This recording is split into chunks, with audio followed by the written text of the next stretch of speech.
There's a feeling you've had watching a love story. You can't name it while it's happening. It's not quite attraction, not quite dread, both at once, in the same moment, about the same person. Someone on screen is doing something that should scare you, and you're hoping they get what they want anyway. You've had this feeling with Joe Goldberg. Season 1 of You opens in a bookstore. A woman walks in, and before she says a single word, we're already inside someone else's head, listening to him read her like a book he already owns. Hello there. Who are you? Based on your vibe, Student. Your blouse is loose. You're not here to be oogled. But those bracelets, they jangle. You like a little attention. Okay, I bite. It felt like the beginning of something, literary and a little dangerous, but in an exciting way, not an alarming one. That's the feeling. Love and danger landing at the exact same moment, and you can't tell which one you're actually responding to.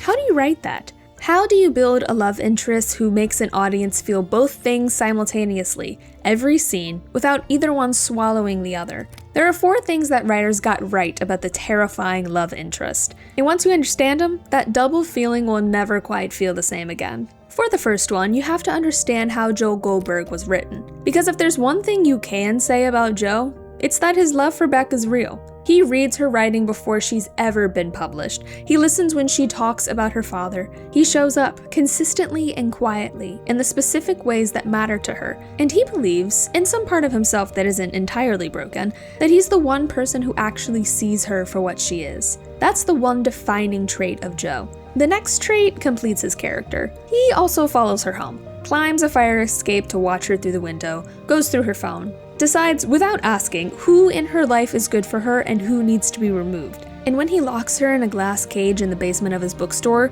he does it believing genuinely that he's keeping her safe. Both of these traits are true at the same time and shape who Joe is. There's his loving side and his obsessive side.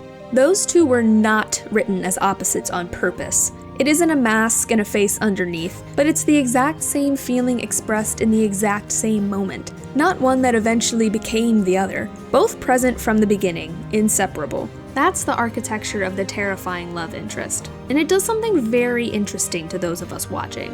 When a character is purely dangerous, we feel one thing, dread. When a character is purely loving, we feel one thing, warmth. The terrifying love interest refuses to let us settle into either. Every scene is doing both jobs at once.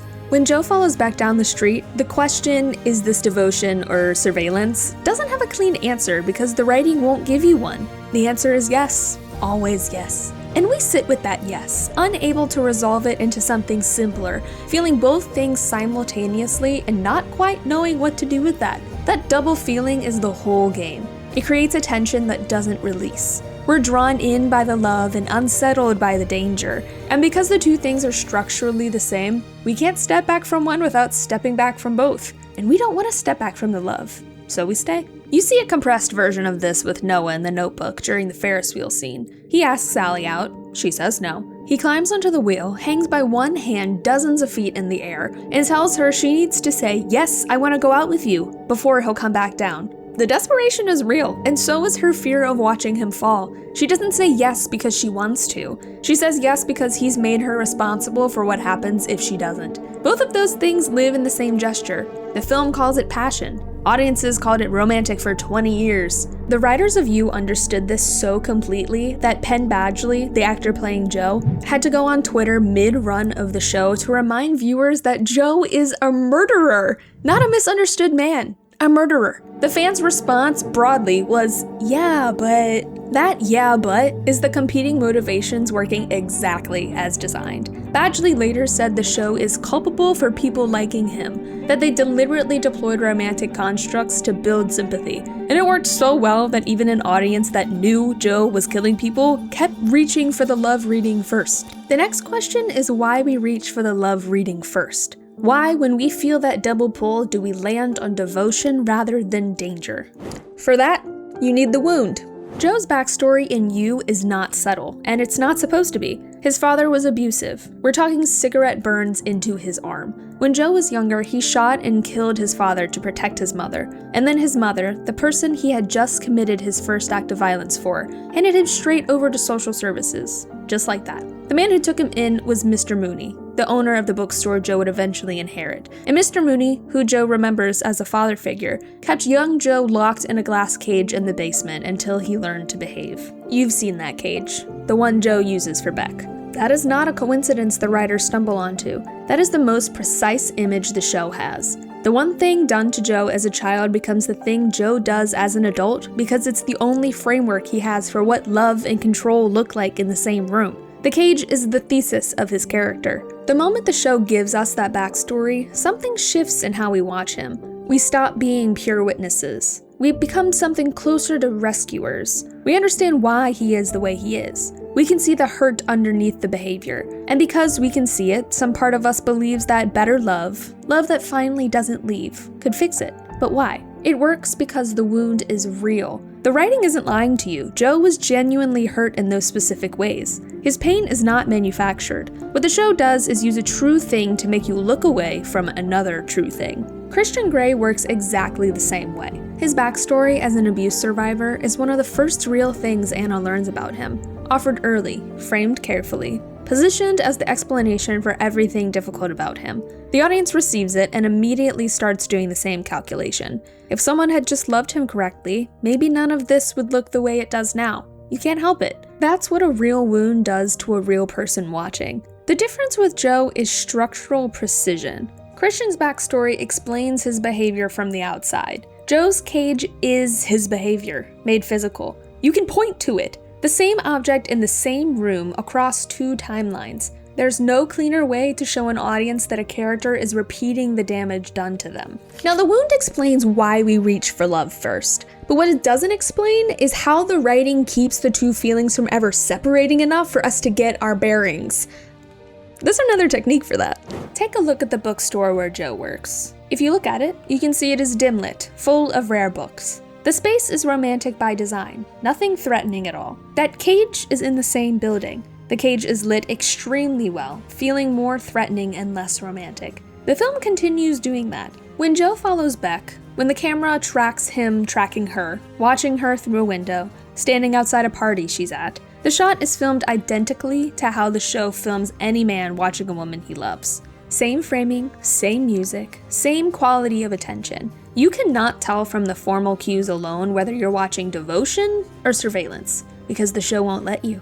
It made those two things look identical on purpose. Intensity, whether loving or threatening, registers in the body before it registers in the brain. Your pulse doesn't know the difference between excitement and fear. Brooding looks like passion. Obsession looks like devotion. Following someone looks like being unable to stop thinking about them. The writing doesn't tell you which one it is. By the time you're watching Joe outside Beck's window, the wound has already done its work. The framing says, "This is love," and you believe it. The glass cage is another version of this. Joe built it from a vault Mr. Mooney used to preserve rare books. A room originally designed for precious things. When Beck is inside it, the physical space is the same. The aesthetic is the same. The show uses the same room to mean two entirely different things without changing how it looks. Danger and romance in the same visual register. Nowhere for your eye to land that tells you which one you're actually seeing. That ambiguity, whether you should feel Joe's love or feel dread creeping up because of how obsessive he is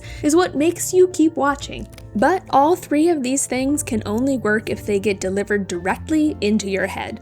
And that's where the last one comes in. It's also where you can see the biggest difference between 50 Shades and you. With Christian Grey, you're on the outside. You watch him through Anna's eyes, or as an observer. The film doesn't tell you what his behavior means. It shows you a controlling man, wraps him in soft lighting, romantic music, and Anna's breathless responses, and lets you decide. The manipulation is in what you're given and how it's arranged, but you're still making the call. With Joe, there is no call to make. The narration arrives before anything else. Before you've had a chance to form a read on what you're watching, Joe is already in your head telling you what it means. I hate coming back to the same scene, but it's a great example. When he sees Beck in the bookstore, Based on your vibe, student. Your blouse is loose. You're not here to be ogled, but those bracelets, they jangle. You like a little attention. Okay. We established at the start of this video that it lands as charming. Now, really look at it. What it actually is surveillance. He's cataloging her. The narration presents it as a love letter, and you receive it as one. Because by the time you could think to question it, you're already past it. When Joe kills Benji, his voiceover is, Who knew? The peanut allergy was real. Guess Benji's gonna die an honest man. You hear the joke before you process the murder. The narration keeps moving, and so do you.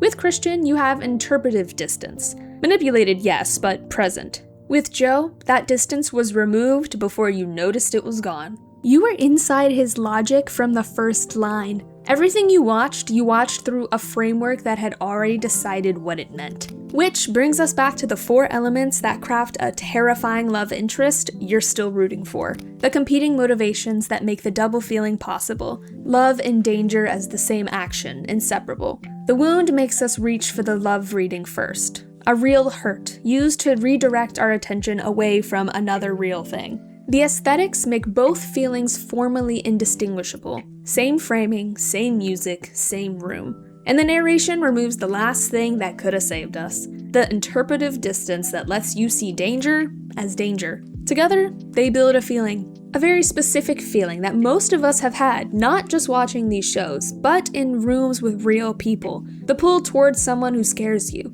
The belief that the right kind of love could fix what's underneath. The confusion of intensity with safety. The terrifying love interest works because the writing is good, but the reason it matters is that we've been watching it long enough that some of us stopped being able to tell where the screen ended and the room began. That double feeling. You know it, and now you know where it came from. But it has to start from the moment 2 characters meet for the first time. Want to know how to do that? Click here to find out.